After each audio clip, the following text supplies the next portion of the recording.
España como nación?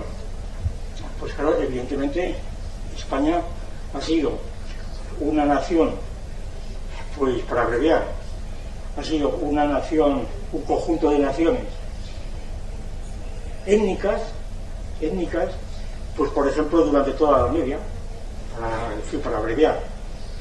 ¿Por qué? Porque la estructura de España, la unidad de España en la Edad Media es la de un conjunto de reinos, el reino de Castilla, el reino de Aragón, el reino de Navarra, etcétera, en donde el reino de León, el reino de Asturias, que es la fuente de los demás.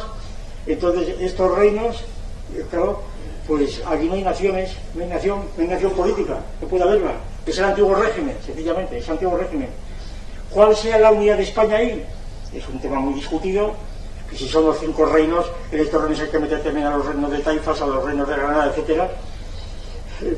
¿Cómo explicar la unidad de España que existía?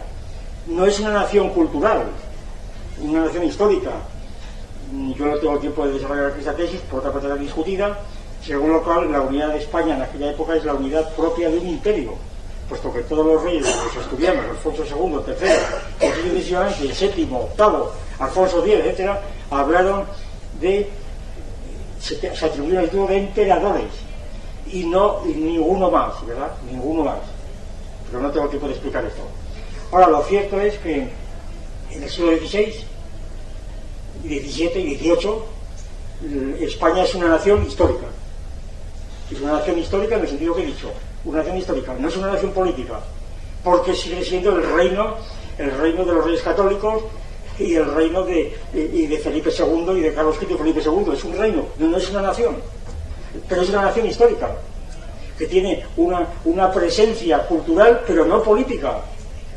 Desde el punto de vista político, España sigue siendo un reino o una monarquía, o la monarquía hispánica de Felipe II, pero no es una nación.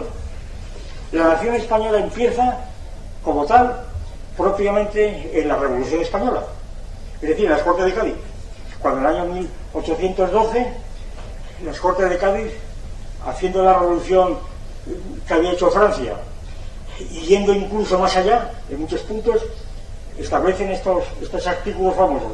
Artículo primero: la nación española está constituida por todos los hombres que habitan ambos hemisferios.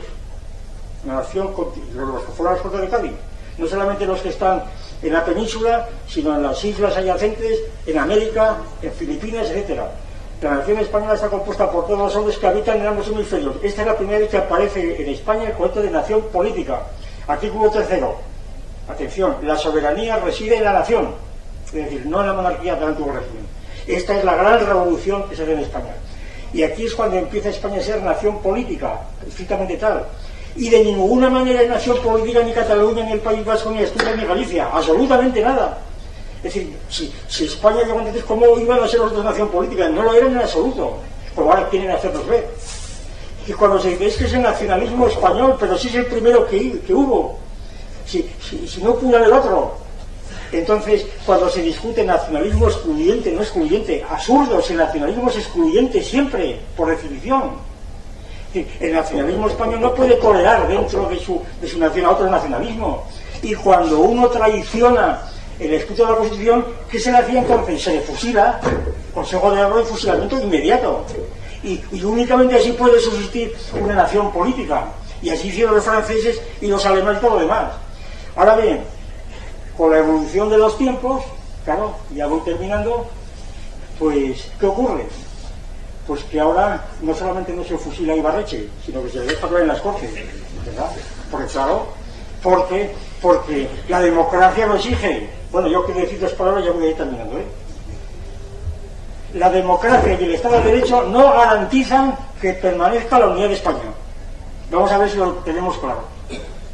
Tan demócrata es Ibarretxe, o Rovira, o Pujol, tan demócrata como los demás. ¿Por qué? Porque lo que quieren es hacer un Estado democrático. Porque la democracia por sí misma es un concepto distributivo que exige un parámetro de toda democracia, esta y la otra.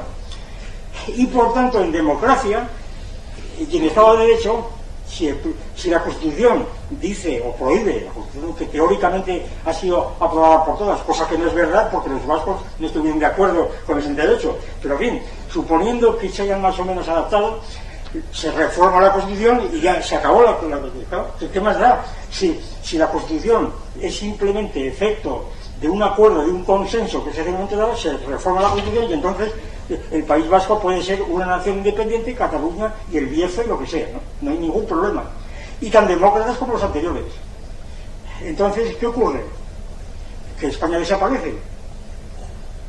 Yo creo, para terminar, yo me atreví a decir lo siguiente: que el hecho de que España sea nación y la única nación política que ha habido, porque las demás también no existen, están por venir. Lo que pasa es que se supone como si ya existían desde la prehistoria, y esto es un sofisma completo. Que no ha habido ninguna nación política, a pesar de que diga el PC Esparva y demás que es igual nación que nacionalidad. Claro, aquí colocarlo de nacionalidad, escucha decir qué confusión tan tremenda, ¿verdad? Una cosa terrible, de falta de una estructura lógica en la cabeza. No sabía lo que venían, era pues, pobre gente, pobres juristas, asustados, que habían leído traducciones de Ortega, a Bauer, bueno, a los padres de la patria, que yo los conozco como soy, ya puede saber quiénes son, ¿verdad? Eso es decir, qué gente teníamos aquí. Bien, estos hicieron lo que pudieron, bien, y ahí estamos viendo el asunto. Nacionalidades y naciones, ¿qué más da? ¿No? Decían los otros días estos señores.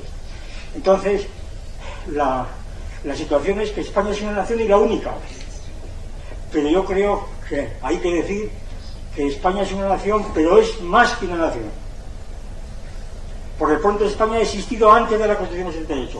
La Constitución no se inventó. Los españoles nos dimos una Constitución, no me diga usted cosas raras. Los españoles nos dimos una Constitución, pero ¿qué es esto? La causa sui, ¿verdad? Me recuerda que el varón de Munchausen que se sostenía por los cabellos para no caerse, ¿verdad? Entonces nos dimos una Constitución. Hombre, ¿cómo te vas a dar una Constitución? Eso no tiene sentido. Sin embargo, lo dicen, nos dimos una Constitución. Es una fórmula vacua, pero que la gente la acepta porque ¿qué más da, no? Entonces, la Constitución tiene otros procesos. Y entre otras cosas, el artículo segundo famoso tuvo por detrás unas motocicletas y unos fusiles por ahí en lontananza o en la y tampoco se puede olvidar, está muy estudiado.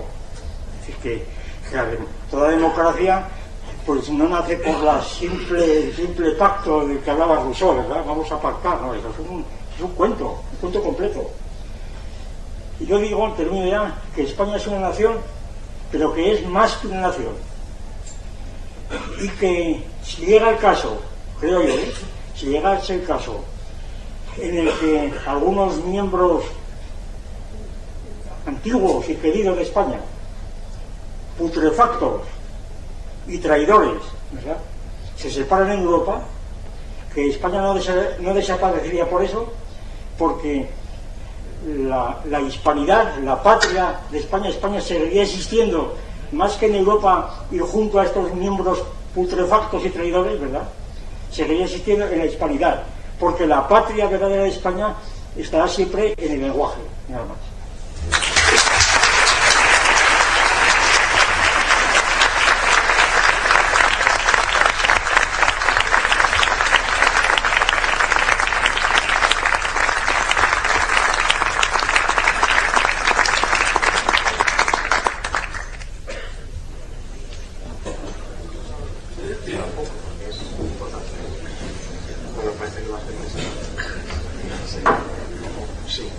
Bueno, pues como la conferencia ha sido muy interesante y además extensa en el tiempo, vamos a dar por terminado aquí el acto. Muchas gracias por su asistencia.